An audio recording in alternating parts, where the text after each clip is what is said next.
ನಮಸ್ಕಾರ ವೀಕ್ಷಕರೇ, ಜಾನಪದ ಕಣಜ 224ಕ್ಕೆ ತಮ್ಮೆಲ್ಲರಿಗೂ ಸ್ವಾಗತವನ್ನ ಬಯಸ್ತಾ ಇದ್ದೇನೆ.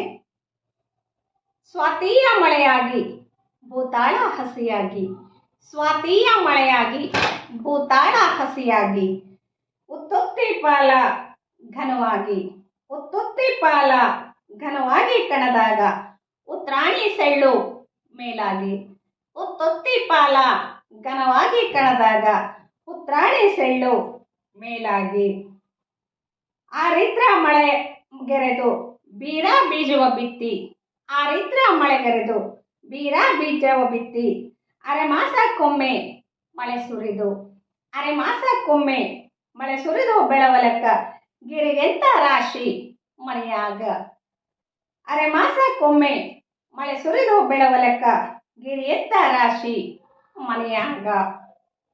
ಇಲ್ಲಿ ರಾಶಿ ನಕ್ಷತ್ರಗಳ ಒಂದು ಎಣಿಕೆಯ ಮೂಲಕ ನಮ್ಮ ಜಾನಪದ ಸಮಾಜ ತನ್ನ ಕೃಷಿ ಚಟುವಟಿಕೆಯಲ್ಲಿ ಮಳೆಯ ಮುನ್ಸೂಚನೆಗಳನ್ನು ಬಿತ್ತುವ, ಬೆಳೆಯುವ, ಉತ್ತುವ ಕೆಲಸ ಕಾರ್ಯಗಳನ್ನು ಹೇಗೆ ನಿರ್ವಹಿಸಬೇಕು, ಯಾವ ಕಾಲಘಟ್ಟದಲ್ಲಿ ಏನಾಗಬೇಕು, ಹೆಚ್ಚು ಮಳೆ ಯಾವಾಗ ಬರ್ತದೆ, ಕಡಿಮೆ ಮಳೆ ಯಾವ ನಕ್ಷತ್ರ ರಾಶಿಗಳಲ್ಲಿ ಬರ್ತದೆ ಅನ್ನುವ ಒಂದು ವಿಚಾರಗಳನ್ನು ತಮ್ಮ ಒಂದು ಕೃಷಿಯ ಒಂದು ಮೂಲ ಅನುಭವಗಳಿಂದ ಇಂತಹ ವಿಚಾರಗಳನ್ನು ಕಟ್ಟಿಕೊಟ್ಟಿರುವಂತಹದ್ದು ಇಲ್ಲಿ ನೋಡ್ತೇವೆ.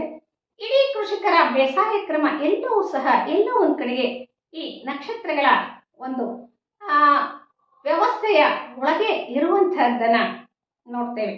ಉತ್ತಾರೆ ಮಳೆ ಬಂದ್ರೆ ಬಿತ್ತಿದ್ದೆಲ್ಲ ಫಲ ಅಂತ ಹೇಳ್ತಾರೆ. ಹಾಗೇನೆ ಆರಿದ್ರ ಮಳೆಲೆ ಹಚ್ಚಿದ್ದು 6 ಕಾಯಿ ಹೆಚ್ಚು. ಇವೆಲ್ಲ ಜೀವನಾನುಭವದಿಂದ ಬಂದಿರುವಂತಹದ್ದು. ಅಶ್ವಿನಿ ಮಳೆಗೆ 6 ಕಟ್ಟು, ಭರಣಿ ಮಳೆಗೆ ಬೀಜ ಬಿತ್ತು. ಅಂದ್ರೆ ಅಶ್ವಿನಿ ಮಳೆಯಲ್ಲಿ ಹೊಲವನ್ನ ಅರಗು, ಭರಣಿ ಮಳೆಯಲ್ಲಿ ಬೀಜವನ್ನ ಬಿತ್ತು. ಅಂದ್ರೆ ಇದೆಲ್ಲ ಜೀವನ ಅನುಭವದಿಂದ, ಕೃಷಿಯ ಅನುಭವದಿಂದ ಬಂದಿರುವಂತಹದ್ದು.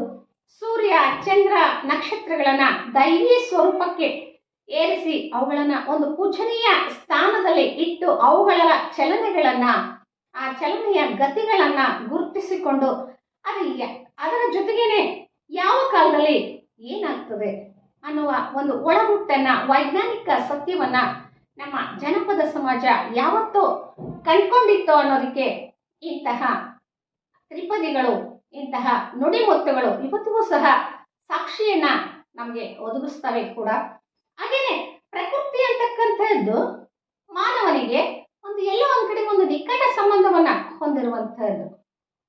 ಆ ಪ್ರಕೃತಿಯಲ್ಲಾಗ್ತಕ್ಕಂತಹ ಎಲ್ಲ ಹೋಲಿಕೆಗಳು, ಬದಲಾವಣೆಗಳು, ಚಲನೆಗಳು ಎಲ್ಲವೂ ಸಹ ದೈವಿ ಸ್ವರೂಪದಲ್ಲಿ ಅವುಗಳ ಆಚಾರಗಳನ್ನ, ವಿಚಾರಗಳನ್ನ ಗ್ರಹಿಸಿಕೊಂಡು ಅದಕ್ಕೆ ತಕ್ಕ ಹಾಗೆ ತಮ್ಮ ಒಂದು ಕೆಲಸ ಕಾರ್ಯಗಳನ್ನ ಮಾಡ್ಕೊಳ್ತಕ್ಕಂತಹ ವೈಜ್ಞಾನಿಕ ಸತ್ಯವನ್ನ ನಮ್ಮ ಜಾನಪದ ಜಗತ್ತು ಯಾವತ್ತೂ ಕಂಡುಕೊಂಡಿತ್ತು.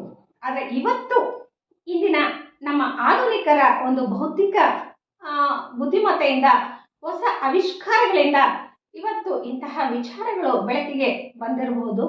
ಆದರೆ ಈ ರೀತಿಯ ತ್ರಿಪದಿಗಳನ್ನ, ನುಡಿಗಟ್ಟುಗಳನ್ನ ನೋಡಿದಾಗ ಬಹಳ ಹಿಂದೆನೆ ನಮ್ಮ ಜಾನಪದರು ಎಲ್ಲವನ್ನ ಕಂಡುಕೊಂಡಿದ್ರು ಅನ್ನೋದಕ್ಕೆ ಬಹಳ ಸ್ಪಷ್ಟವಾಗಿ ಇಂತಹ ಉದಾಹರಣೆಗಳು, ನಿದರ್ಶನಗಳಾಗ್ತವೆ. ಅವು ಇವತ್ತಿನ ವಿಜ್ಞಾನಿಗಳಿಗೂ ಸಹ ಒಳಸುಳಿವನ್ನ ಕೊಡ್ತಕ್ಕಂತಹ ಒಂದು ಮಹತ್ವದ ಅಂಶಗಳನ್ನ ಒಳಗೊಂಡಿದೆ ಅಂತ ಹೇಳಿದ್ರು ತಪ್ಪಾಗ್ಲಿಕ್ಕಿಲ್ಲ.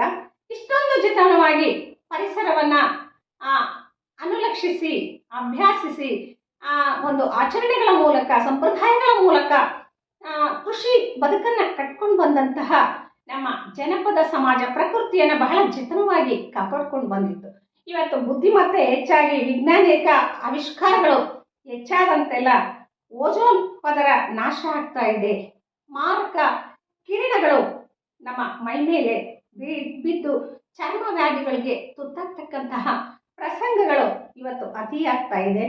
ಭೂಮಿ ಬರಡಾದಂತೆಲ್ಲ ಆಕಾಶ ಅಂತಕ್ಕಂಥದ್ದು ಎಲ್ಲೋ ಒಂದ್ ಕಡೆ ಮಾನವ ಜಗತ್ತಿಗೆ ಮಾರಕ ಆಗ್ತಾ ಇದೆ.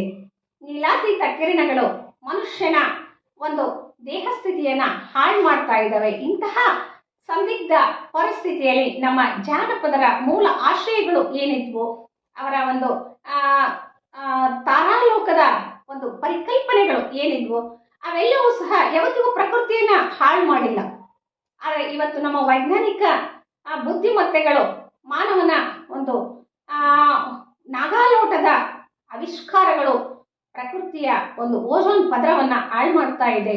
ನಮಗೆ ಮುಂದೊಂದು ದಿವಸ ನೀಲಾತೀತ ಕಿರಣಗಳಿಂದ ಚರ್ಮ ವ್ಯಾಧಿಗಳಿಂದ ಬಳತಕ್ಕಂತ ಒಂದು ಜನ ಸಮೂಹವೇ ಸೃಷ್ಟಿಯಾಗ್ತಕ್ಕಂತಹ ಹಂತಕ್ಕೆ ನಾವು ಬಂದಿದ್ದೇವೆ ಅಂದ್ರೆ ಹಸಿರೀಕರಣ ಬಹಳ ಮುಖ್ಯ ಆಗ್ತದೆ.